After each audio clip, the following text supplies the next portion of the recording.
we do have a few minutes for questions, so if Catherine and Sam, you'd like to come up, there are some microphones. It's switched on, I believe. So, would anyone like to ask a question? We've had 3 very different but very complementary and fascinating presentations. Gentleman over there, please. Please, would you say who you are as well? And if your question's for a particular person, do say. My name's Amandeep Kelly. I work for Better Bankside, a business improvement district in central London. We put in a kind of intervention across the main road called a colourful crossing. It was on a TfL route. It kind of coloured the road and this arterial road and made it more joyful to cross. It was a bit of an experiment, and it wasn't done with much of an equalities assessment. So I was wondering what we could do to experiment in the public realm and try things, but also be considerate of all kind of city users.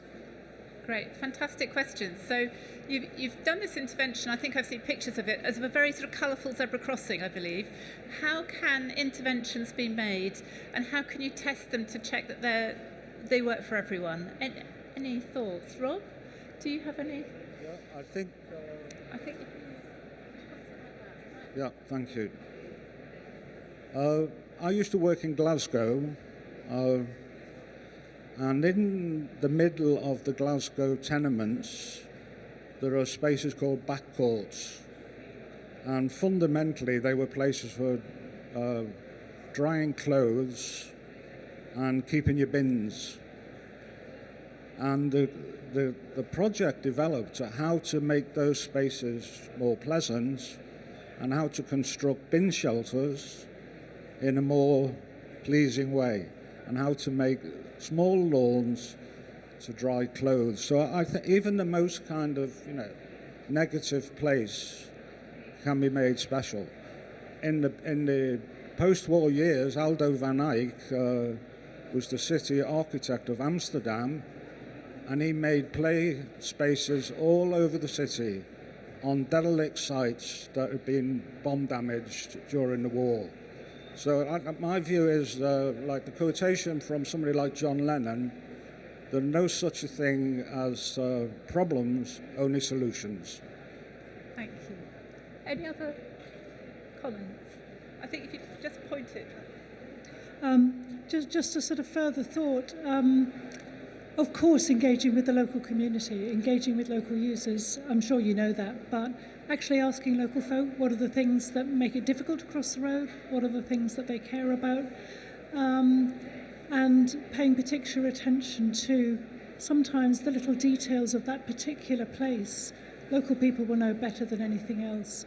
And often people are very enthusiastic about actually being invited to contribute ideas rather than simply identifying problems. So that's another way of thinking about, maybe you've made an intervention rather radically without doing a lot of that equalities assessment beforehand, but you've then got something for people to react to.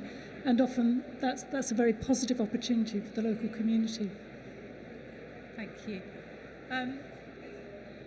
Any other questions? Yes, gentleman there, and then a gentleman there.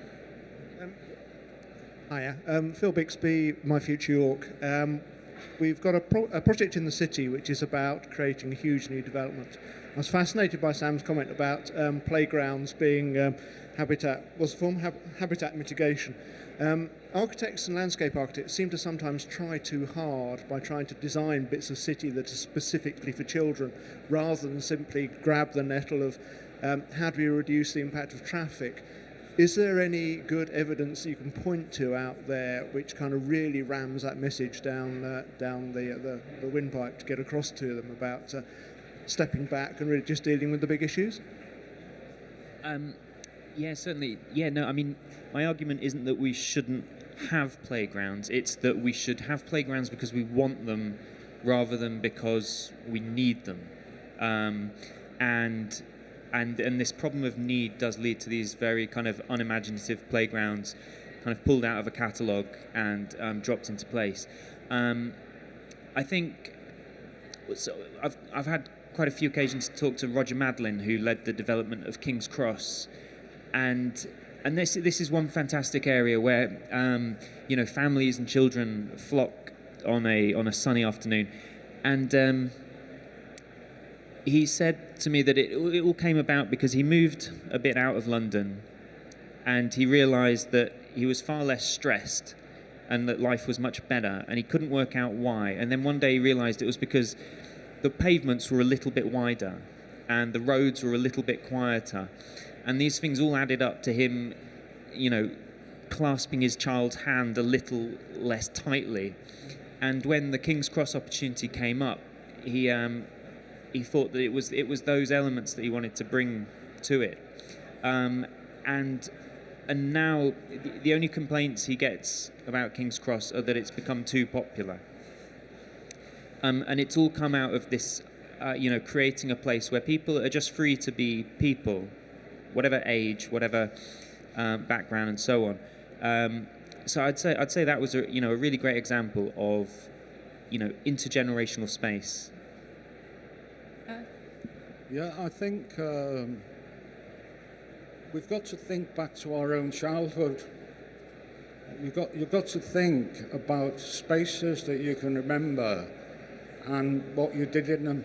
And I could list them off the top of my head, really. Many of them were kind of accidental spaces, accidental incidents of things that happened in those spaces. And they're the places that we make special.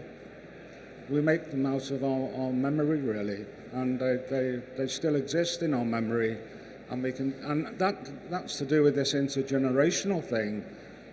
For people experiencing dementia, discovering ways of reminding the kind of people of their memories to do with the football club or to do with a bottle of brown sauce, are really important, small and big things.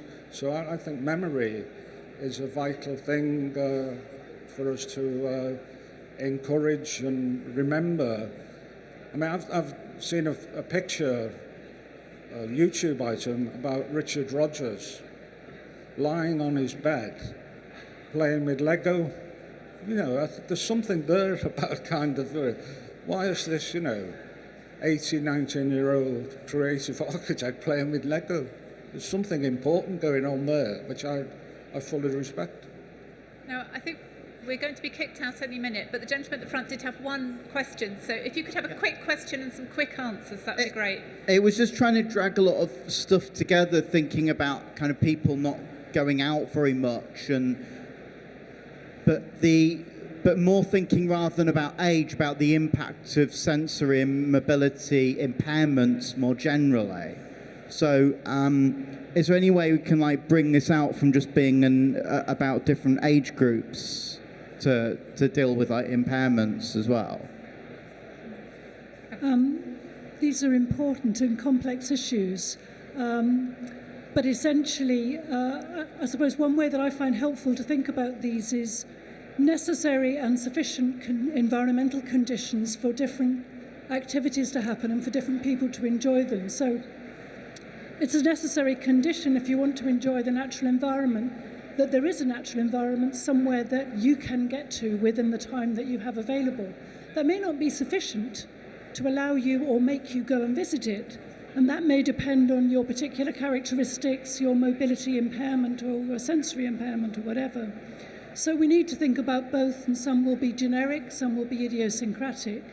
And there's a planning scale and a design detail scale, both of which are important. Time doesn't allow us to talk about all those different details here, but I do think embodied experience is another part of this, that coming back to childhood, what we often remember most vividly from childhood is not just looking at stuff, but it's getting stuck into it with our whole body, splashing in puddles, feeling things. What is the wind like on our face or sand underneath our feet? So that multisensory experience can be very important and evocative for all of us, including people with dementia, for whom these multisensory experiences and tacit knowledge may allow them to enjoy things in a richer way.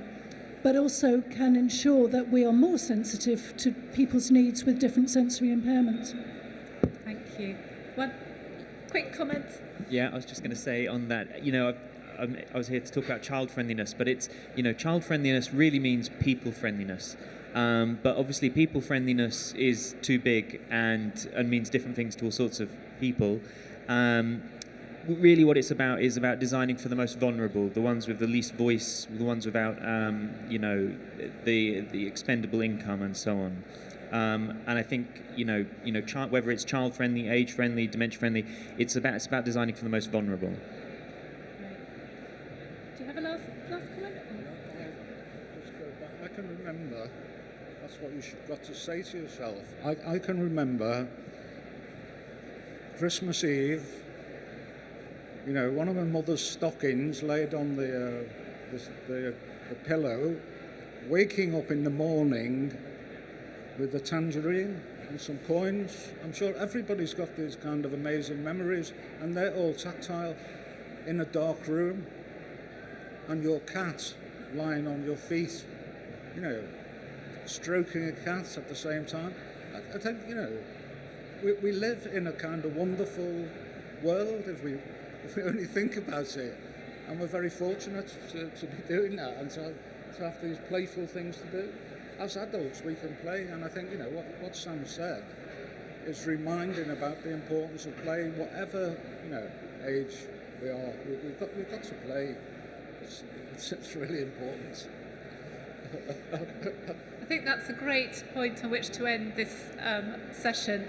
I'd like to thank all three of our speakers who've provided us with some fantastic food for thought. Thank you very much.